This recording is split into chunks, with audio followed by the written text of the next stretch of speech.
Hey everyone, welcome back to my channel. For today's video, I wanted to do an update on how I have been budget planning in the Mini Happy Planner Budget Edition for the month of June so far. So starting with the first thing for the month is the monthly dashboard. This is pretty simple. I just have our financial goals on here, as well as a don't forget list.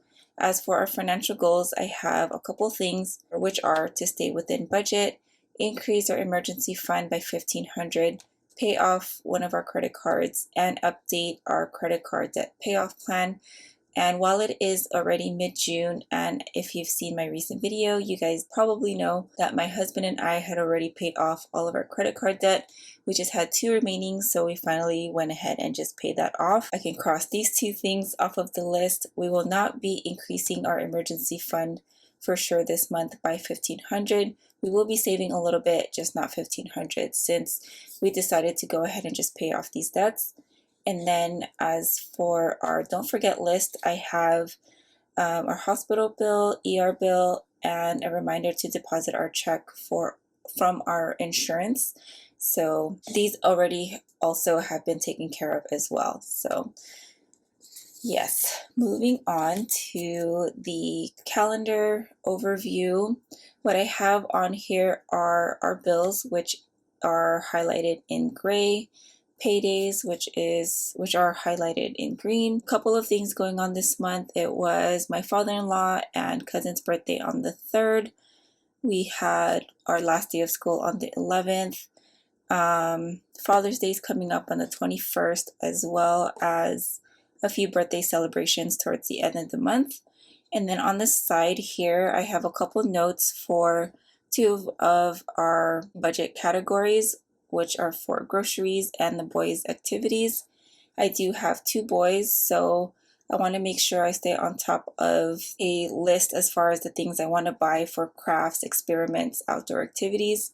I don't want to spend too much in one budget. I want to try to spread it out.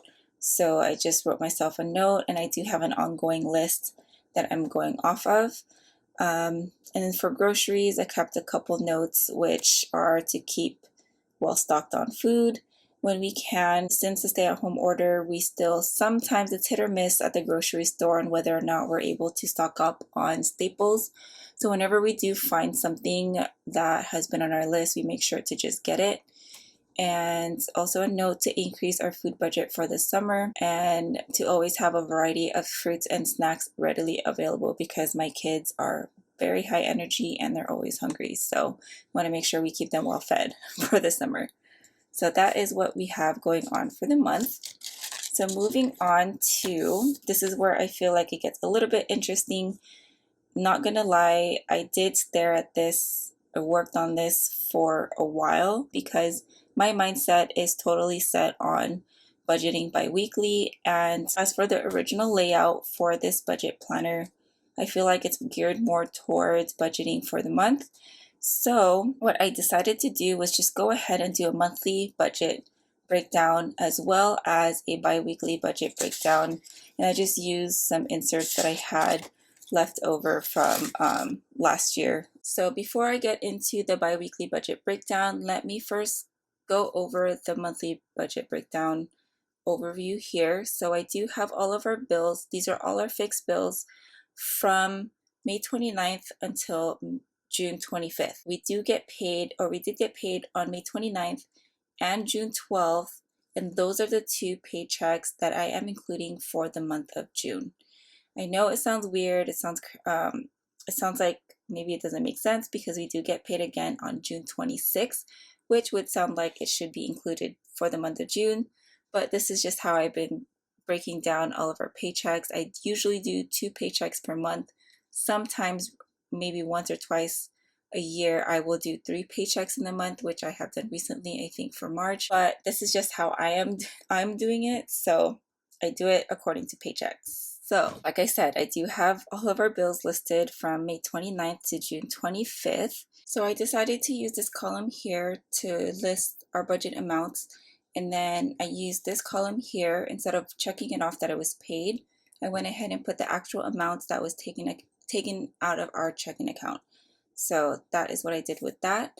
And as you guys can see, there are a couple of amounts on here that are already bigger, which should affect these numbers here at the top. So what I had originally budgeted, what I decided to do was go ahead and put these amounts for my husband's paychecks, because lately, with how he has been working, he's been working overtime. He's been estimating this amount for his paychecks.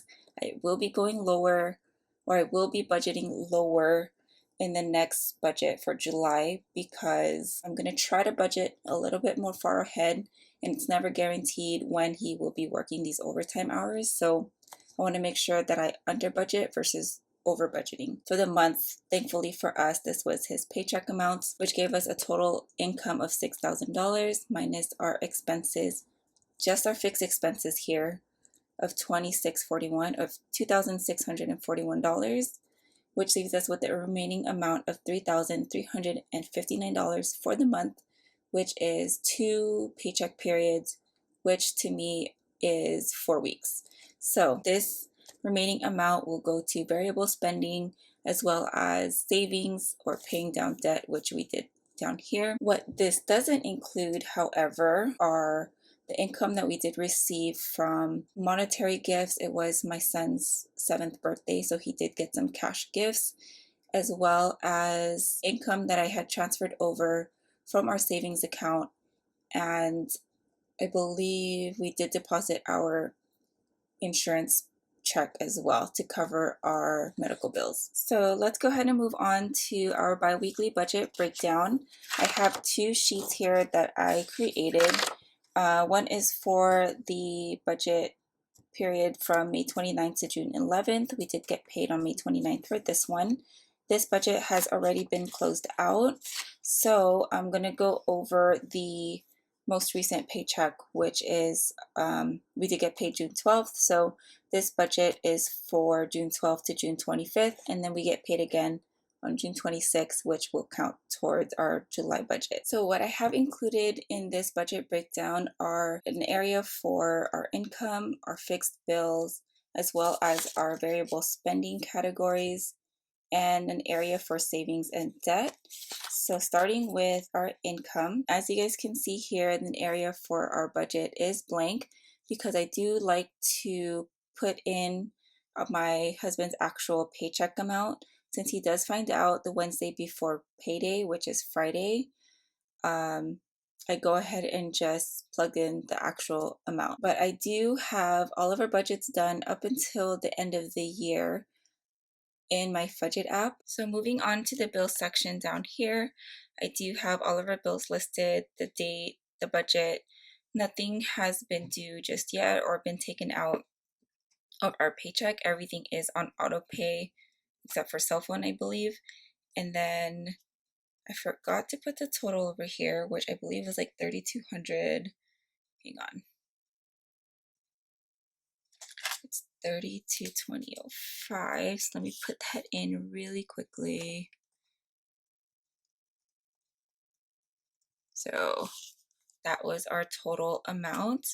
And then down here at the bottom, our total bills is $805, which gives us a remaining amount of $2,415. And I did draw an arrow on there to make sure I just flip on over to the next side. So with our remaining balance or remaining amount that we have, I went ahead and added that to our variable expenses. So I have all of our variable spending here, which are our food, transportation, household, kids, my husband, myself, fun and events, and our miscellaneous / cushion. I do plan to add a medical one to this budget because we did have a medical expense, but our total variable expense budget for this paycheck period is $725, which still gives us a remaining amount of $1,690. And I went ahead and plugged that into our emergency fund, which at the beginning of the video, I didn't think I would be increasing it by $1,500, but I think we actually might. So hopefully nothing else happens with our budget and we will still be able to put this amount into our emergency fund.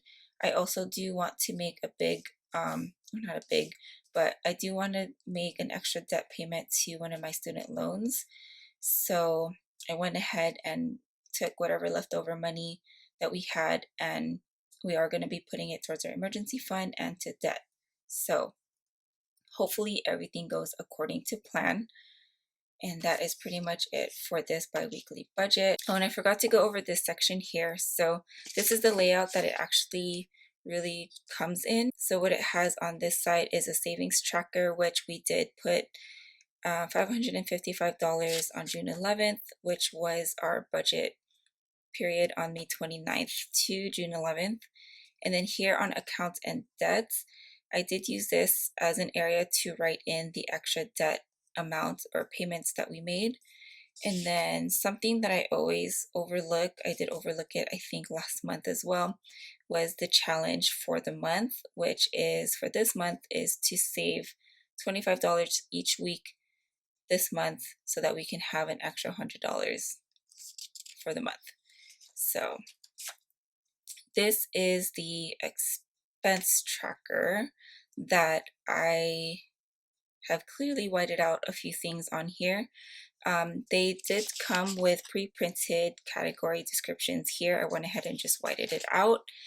And I also changed up the columns as well to do a ending balance here for our checking account and then the category.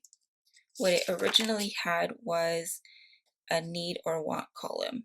But for me, I would prefer to have a running balance just so I can check it against our checking account, because whenever I do update our spending, I do like to make sure that we balance, because everything for the most part is through our checking account. These expense trackers were supposed to be broken down by week, but I went ahead and did it according to paycheck.